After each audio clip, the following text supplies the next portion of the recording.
Oi, oi. Yes, my people bakunzi ba Star TV, amahoro y'Imana abane namwe. Abagiye gusenga reka ndababwira ati respect for you. Abatagiye gusenga nabo reka ndababwira ati uko biri kose nibaza ko mwasivye gusenga ari impamvu yatumye musiba gusenga.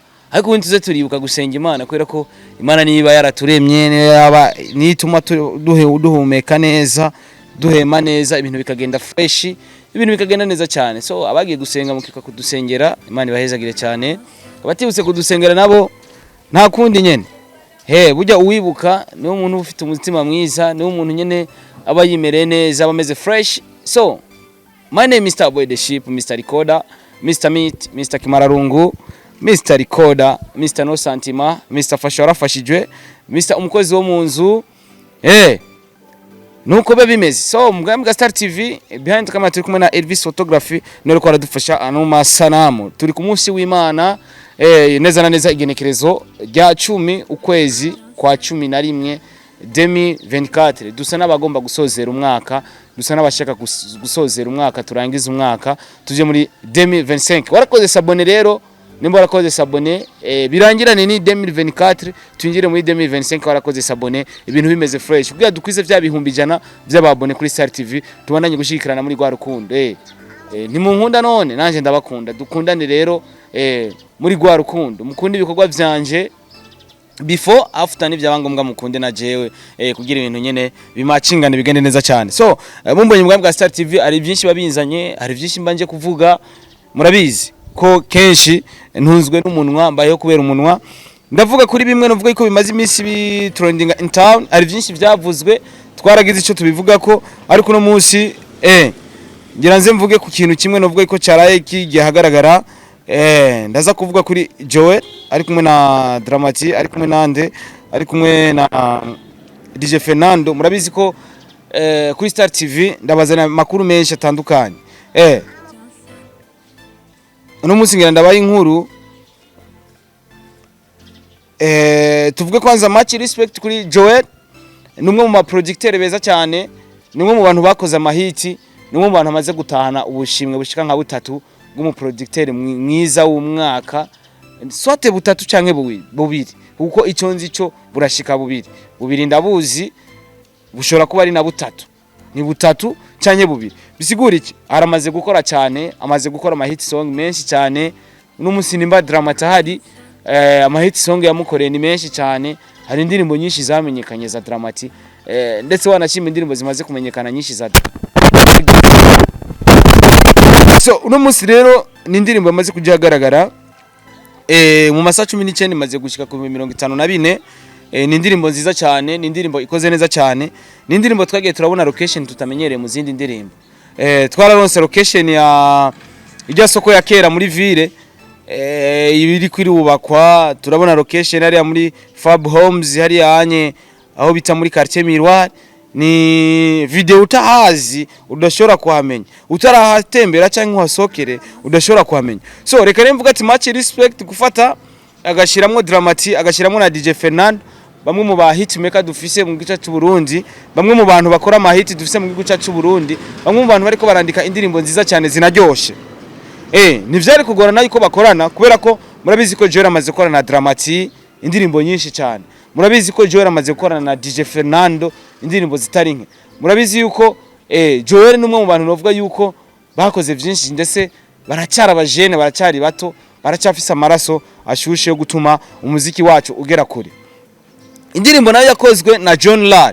Imbere yuko tuza ku ndirimbo nyezina neza na neza, reka tuje muri description neza na neza tubone kumbure ibigize indirimbo, hama dene cyo tugaruka tugira icyo tuvuze kuri no ndirimbo. Ni indirimbo garageje kuraba bagiye baranga muri description turaba abantu bayigize, kumbure turaza kugaruka kubigize ino ndirimbo muri video muri rusangi, turaza kugira icyo tuvuze kuri video. Umuntu yakoze ano masanamu bamwita Joell. Joell ni umwe mu bantu bakora production y'ama video nziza cyane ziteye ubwoba ndetse zinahenze. Kuno munsi murabizi yuko yaranimwe n'ibintu, yabi bitanda yarateruye aratwara mu gihugu cy'u Rwanda, zaba intebe byose bubiri mu gihugu cy'u Rwanda. Mu gihugu cy'u Rwanda niho asanzwe aba muri kano kanya. Kubera iki ari mu gihugu cy'u Rwanda? turamuzi uwo bita Joell yakoze ama video menshi atandukanye benshi batanguye kumumenyera muri Bantu Boy akora ama video hariya kwa Big Farias akora ama video meza cyane yakorera bakiri kuba Double J ndetse na mutama hariya mugani Desire ariwe Big Farias amaze gukora ama video yaragiye aratera imbere gushika yaho ava muri Bantu Boy Entertainment yavuyeyo kare mu nyuma barakurikira bakiri ndetse na Double J ndetse na Dramati mu nyuma aravayo bamaze kuvayo bari abasore yakomeje gukorana nabo uwo bita Joell yakomeje gukorana nabo ba artiste bavuye muri Bantu Boy akorana n'abandi ba artiste kandi banakaze batari muri Bantu Boy akomeza kubaka izina promotion gushika naho abanyarwanda batangura kumubona gukorana nabo yarakoranye na ba Yago akorana na ba Deben murabizi ko arenze ba Kevin Kade amaze gukorana n'aba artiste bakomeye mu gihugu cy'u Rwanda kuko gushika kuno munsi aba mu gihugu cy'u Rwanda yaje mu Burundi abaronsi kiraka akaza gukora mu Burundi dena agasubira hariya ubu ni Joell bisigura ko bakoresheje umunyamateka wa video hano mu gihugu cy'u Burundi kuko kuri video kuri no mwanya aracyafise nimero ya mbere mu gihugu cy'u Burundi akora video neza cyane uwo ni Joell bakoresheje nk'umunyamateka muri ino ndirimbo Tujane umu projecteur ni Joell ni bimwe nakubwira tamaze gutwara ubushimwe bwinshi butandukanye afise ubushimwe bunakaze ndetse bunahenze kugerageje kuraba kuba umu projecteur wa mbere mu gihugu cy'u Burundi sikintu cyoroshe urabizi uko mu Burundi umwe mu bushimwe butegurwa buhabwa ba Muyomba buhabwa ba oncle bakuze ariko buno bushimwe yaronse nibaza yuko yarabukwiriye uwo ni producteur Joell nyene indirimbo yavuze ati reka nikorera ivyiza kumbure sinze ndabikorera abandi turaja kuri mix mastering gigabit na kuri the magic murabizi ni umwe mu bahanga bakomeye cyane igihugu cy'u Burundi gifise kumbure nubwo bagiye baramwagiriza ko ari umunebwe bivanye n'ukuntu yagenda arakora imiziki mike ariko iyo yakora yose zaba indirimbo nziza cyane ndetse zikaba na hit baramwagirije ubunebwe ko yoba afise ubunebwe bwinshi cyane kandi afise impano yo guproducer indirimbo nziza cyane ndetse abanyempano b'igihugu bakagera kure amaze gukora imiziki myinshi cyane yabaye hit ivyo murabizi kuri the magic ko ari umuhanga akomeye cyane gigabit nawe ni muramuzi numwe mu bahanga dufise igihugu cyacu ciza gifise umuziki wacu ufise nk'umuhanga akomeye cyane ndavuga gigabit ndetse na kuri the magic bakoze mix cyangwa mastering yino ndirimbo Tujane ya Joell ari kumwe na Dramati ndetse no bita DJ Fernando Mr. Aye bass guitar ni Pasi Drama muramuzi mu bantu bavuza gitari neza cyane muramuzi muri Ingo live band asangwa ari wavuza gitari muramuzi Pasi umwe mu basore nabone bahenze ndetse banakaze bazi kuvuza gitari neza cyane electric guitar ni Shofan nawe muramuzi umwe mu bantu nawe barenze vyatari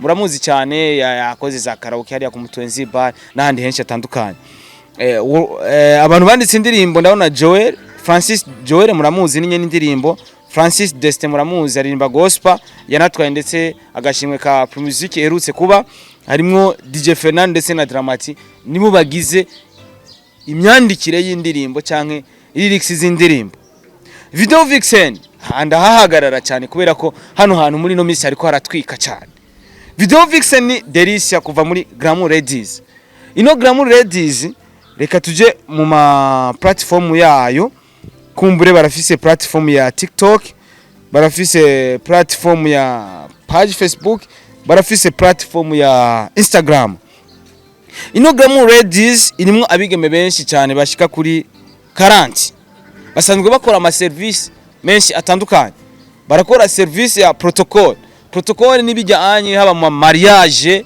bajya abantu ba protocol abantu abigeme baba basa neza berekana ubwiza bw'igihugu bajya bambaye nyene bikwije mu guhereza ibibanza abantu ndavuga kujya gutegera nk'abantu kuri airport bakaba protocol iki biriya vyose biri muri service protocol rero irimo ibintu byinshi ushobora no kumuhamagara akaza akaguma yihagarariye ahantu cyangwa mu manza zitandukanye na cyane ziri VIP ushobora kubikora ko bano bita Glamour Ladies ino service protocol irimo ibintu byinshi cyane hakacaza ico bita Video Vixen turaza kugaruka muri video ukuntu yigenjeje Video Vixen no mwigema ari no muri no video ni Video Vixen biri professional cyane kuba artist haraje societe imeze neza cyane irimo abigeme beza cyane ariyo Glamour Ladies rero nimwegere Glamour Ladies muronka bigeme beza mushira muri video zanyu kugira zitagate zinase neza kuko ugaragaje kuraba muri no video ya Joell ari kumwe na DJ Fernando na Dramati uno mwigeme biraboneka ko yakitinze neza ndetse vuba negerezwa kumuronda ndamuzane mu bwa Star TV ndamubaza uburyo abikora uburyo yavyize uburyo yabishoboye nuko vyagenze nuko yiyumva agiye mu ndirimbo y'aba star bahanu mu gice cy'u Burundi bariko baravuga ndetse bariko baranakora ibikorwa vyiza cyane hakaba harimwo Fille d'honneur bajya abantu bakora ama marriage hari aba diaspora bakora marriage ugasanga baraje mu gice cy'u Burundi ugasanga les familles ntago bari hano ugasanga birabagora ukuntu baronka aba Fille d'honneur n'aba garçon d'honneur même n'aba garçon d'honneur baba hari bakabura ukuntu babigenza so nimwegerere Glamour Ladies ibahereze les Fille d'honneur mushobora gushira mu mafete zanyu ugasanga ibintu bisa neza ugasanga n'abakobwa beza cyane bagaragaza igihugu cyacu neza igihugu kikagaragara ko kirimwo abana beza cyane murabizi yuko bakunze kuvuga ati abarundi kazi turi beza cyane production audiovisuelle yose irahari ivyo byose urumva biba bihari muri Glamour Ladies service publicitaire ushobora gufata umukobwa muri Glamour Ladies ukamuzana ukamukoresha publicité agaragara ntacyo bitwaye urumva ko aba ari vyiza cyane cyangwa ungafata umwigeme muri service publicitaire ukavuga ati mbo ndashobora kumushira muri cinema ukazanye nukaturiha muri ukaturiha ukavuga ati reka ndiye Glamour Ladies bamu mwigeme ndamushire muri cinema cyangwa mu zindi service publicitaire ibi byose nibyo basanzwe bakora muri Glamour Ladies bakaca bakora n'ibindi bita organisation événementielle barashobora kugutegurira evenement ikagenda neza cyane maître de cérémonie barafise master of ceremony MC w'amamanza atandukanye canke amashow so turavanga rero kuri Glamour Ladies yatanze mu video Vixen turaja ahantu bita executive producers Iva Karimwabo na Alan Cool location Fab Homes nimwe navuga ati iriya video urabona ahantu yakorewe muri Fab Homes hari amazu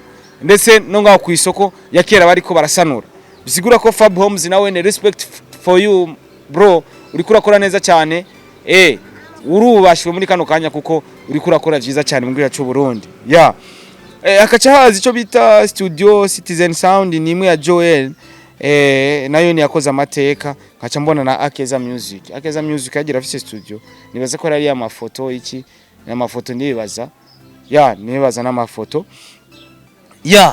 ibi rero special thanks nitwo kurirwa turabivuga uko biri kose je nibaza ko ibi nibigize indirimbo reka rero duse n'aba playinga video gato kumbure nimba ndiko ndayiplayinga nibaza ko nawe uri kurakwikirana ikiganiro muri kano kanya uri kurayiplayinga indirimbo yatanguye ikimashini kiri kuyora biriya bivu hariya muri iriya soko Yakera umwana kuva muri Glamour Ladies arasoka bere wasa neza yambaye impuzu zisa na kaki mugende kuyiraba kubera ko ntagonza kuyiplayinga muri kino kiganiro muraja kuyiraba kuri YouTube just kugira comment kuri ino ndirimbo urabona umwigeme yambaye bijya birato mabutine ino ndirimbo igaragara yuko aba batipe bose bari bakunze umwana ariko sinzi ko ukuntu vyarangiye hinge turaraba baby killer your fave Fernando ni indirimbo igaragaje kuraba ikoze neza cyane respect kuri Joell amasanamu meza cyane muri Fab Homes nakubwiye yuko hakorewe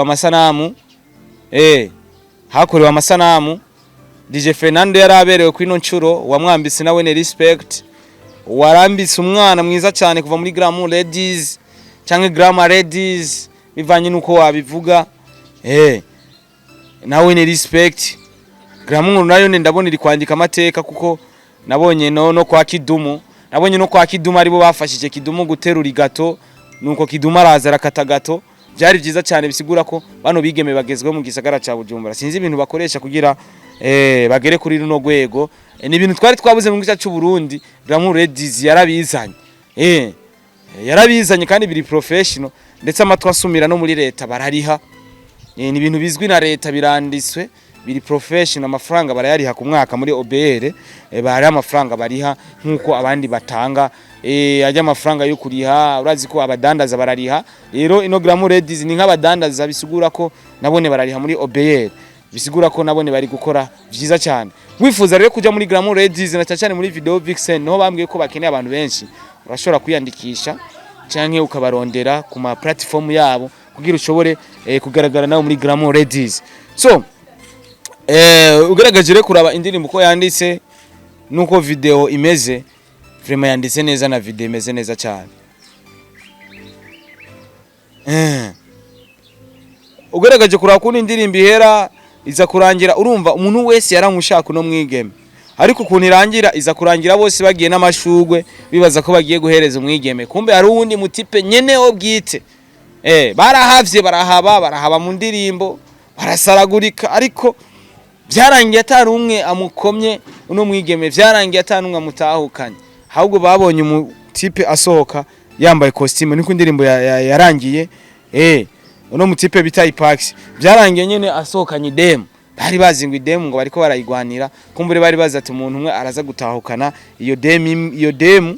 Umwe muri abo bahungu batatu ndavuga Dramati na DJ Fernando na Joell bari bazi kumwaza kuvuga ati tujane sha, undi hazi ikindi gitipe kirahita kimutwara. So ino ni indirimbo nziza cyane kwa dukumbe muri bino bihe, hariko harasohoka indirimbo nyinshi ziryoshe wanashima, ariko indirimbo nkiyi twari tuyikeneye.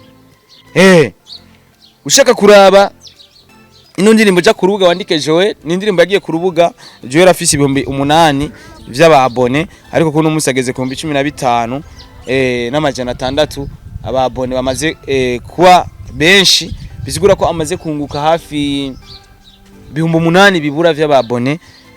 Kiringo cy'umunsi umwe utanakwiye. Sava umeze neza. Tugendere kwiraba abakunzi ba Star TV, twagiye tuje kwiraba ubundi turaba indirimbo y'umurundi, indirimbo y'umurundi wiwacu, indirimbo inaryoshe imeze neza, ndetse ngerageje kumviriza ukuntu imeze, ishobora kuba hit song, ishobora kuba hit song, ishobora kuba mu ma hit song agize umwaka wa 2024.